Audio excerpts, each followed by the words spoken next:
Oke, teman-temanku yang hebat dan luar biasa, komunitas Ratu Lisa di seluruh Indonesia. Tentu kita harus senantiasa bisa melihat aspek-aspek tertentu di dalam bidang kepenulisan. Artinya apa? Bagaimana multigenerasi NKRI untuk bisa menjalani proses berliterasi dengan Ratu Lisa, rajin menulis dan membaca, tentu tidak serta-merta menjadi sebuah karya. Akan tetapi harus dipikirkan bagaimana karya itu betul-betul bisa dipahami dan karya itu bisa disesuaikan dengan konteks tulisannya. Nah, kalau kita lihat suasana kota Surabaya menjadi salah satu inspirasi kita untuk bisa menghasilkan karya. Jadi kita bisa melakukan proses penulisan itu berbasis konteks. Konteks di mana kita menjadikan diri kita sebagai orang yang memiliki pengalaman, orang yang memiliki pengetahuan, orang yang memiliki background knowledge dalam bidang tulisan yang akan kita tuangkan. Artinya apa? Yang pertama kali tentu untuk bisa melakukan proses berliterasi dengan Ratu Lisa, rajin menulis dan baca, kita harus memiliki sebuah ide. Ide ini bebas. Ide ini boleh berkaitan dengan konteks sosial, konteks budaya, konteks pendidikan, konteks hukum, konteks politik, konteks apapun boleh.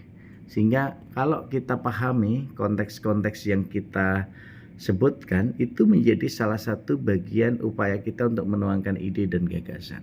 Nah, kalau ide gagasan itu sudah kita dapatkan, maka langkah berikutnya tentu kita siapkan perangkat untuk menulis. Nah, tulisan ini tentu akan banyak bersinggungan dengan hal-hal teknis. Artinya bagaimana menuangkan ide gagasan secara tertulis yang tentu itu akan bisa berdampak pada kemaslahatan. Oleh karena itu, ketika kita menuangkan ide gagasan secara tertulis, maka kita siapkan perangkat menulis, bisa HP, bisa laptop, bisa alat tulis lainnya, apapun bisa. Jadi yang pertama tentu kita pilih idenya, yang kedua siapkan perangkat tulisannya, kemudian yang ketiga kita mulai menulis. Jadi menulis itu hanya dilakukan dengan 3M, menulis, menulis, dan menulis. Sehingga nggak usah pernah berpikir ini nanti tulisan saya mau jadi seperti apa, tulisan saya akan model seperti tulisan siapa, atau tulisan saya ini kira-kira mau ngikuti tulisan jejak siapa. Kalaupun kita menggunakan ATM, amati tiru modifikasi, tidak masalah. Tetapi yang penting tetap laksanakan 3M, menulis, menulis, dan menulis. Sehingga dengan menulis, menulis, dan menulis ini tentu akan bisa menjadi salah satu bagian upaya kita memahami sebuah proses bahwa ini menjadi salah satu bagian penting. Sebagai contoh misalnya saya lihat kesemestaan konteks wilayah Surabaya ini. Tentu bisa kita lihat bagaimana kita menguraikan Surabaya atau menguraikan suasana pagi. Ini menjadi salah satu bagian penting yang kita tuangkan. Nah, oleh karena itu teman-teman hebat dan luar biasa, kalau kita sudah dapatkan topik itu tentu kita mulai menulis, ya, menulis, menulis, dan menulis. Kemudian setelah menulis kita lakukan penyuntingan atau editing.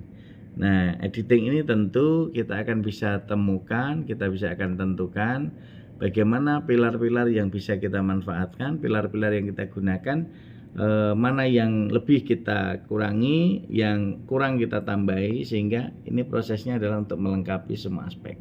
Aspek-aspek itulah yang tentu tidak bisa lepas dalam kehidupan kita, tidak bisa lepas dari tata kelola apa yang menjadi pengalaman dan repertoar bahasa kita. Dengan demikian nanti akan bisa kita temukan hasil tulisan yang betul-betul sesuai dengan ide yang kita inginkan, sesuai dengan kalimat-kalimat yang tentu bisa diselaraskan dengan kebutuhan pembaca. Sehingga setelah editing, maka kita akan lakukan proses publikasi. Nah, publikasi ini bisa kita publikasikan dalam media cetak, bisa kita publikasikan dalam